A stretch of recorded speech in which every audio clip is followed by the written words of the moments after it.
साहब और भाऊ ये दो व्यक्ति थे और ये मालिक और नौकर थे। लेकिन साहब इतने अच्छे स्वभाव का था, भाऊ को अपने दोस्त की तरह ही रखता था, वैसे ही बातचीत करता था। साहब का काम मोतियों का था, मोतियों का व्यापार करते थे और भाऊ जो था वो समुद्र की तह में जाकर मोती ढूंढ के उनको देता था।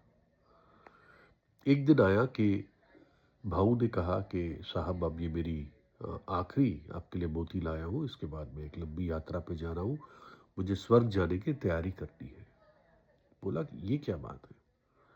बोला आप देख रहे हो उस आदमी को, कैसे वो बिना जूते पहने हुए हर पांचवें छठे कदम पर जमीन को चूमता हुआ तीर्थ यात्रा पे जा रहा है। उसने कहा तू कैसे करेगा ये इतना मुश्किल काम? तुझे करने की आवश्यकता नहीं है, स्वर्ग के लिए परमेश्वर ने पहले से मार्ग तैयार किया है। परमेश्वर ने अपने पुत्र को इस जगत के लिए दे दिया। क्रूस पर उसने हमारे पापों को लेकर अपना प्राण दे दिया, हमारे पापों की सजा सह ली, अपना पवित्र लहू बहा दिया।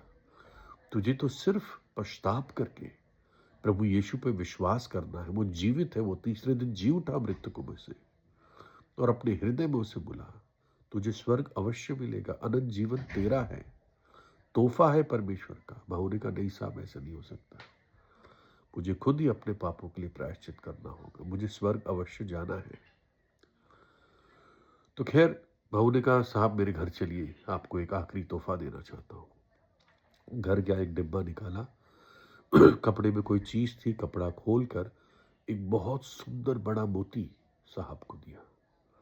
साहब देखते ही अचंभित हो गया, उसने ऐसा मोती देखा नहीं था। बोला ये तोहफा मैं नहीं ले सकता, इतना कीमती मोती, इसके मैं पैसे दूंगा तभी तो मुझे ये दे सकता है, नहीं तो मैं नहीं ले सकता। भाऊ ने कहा साहब इसकी कोई कीमत नहीं है, मेरा बेटा भी, आपसे मिलने से पहले मेरा बेटा भी यही काम करता था, और ये मोती जब वो लाया, जब उसने इस मोती को ढूंढा, उसकी सांस खत्म हो चुकी थी नीचे और वो मर गया। ये मोती उसकी यादगार है, ये मोती उसके बलिदान की यादगार है, इसकी कोई कीमत नहीं है।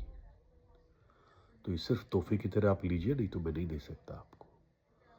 साहब ने एकदम कहा वैसे ही बाहू, तू कितना भी परिश्रम कर ले, तू अनंत जीवन नहीं पा सकता, मुक्ति नहीं पा सकता। परमेश्वर ने तेरे लिए कर दिया है, उसके पुत्र ने बलिदान दे दिया है, बस तू पश्चाताप कर, यीशु पर विश्वास कर, अनंत जीवन तेरा है। अनंत जीवन एक परमेश्वर की ओर से तोहफा है।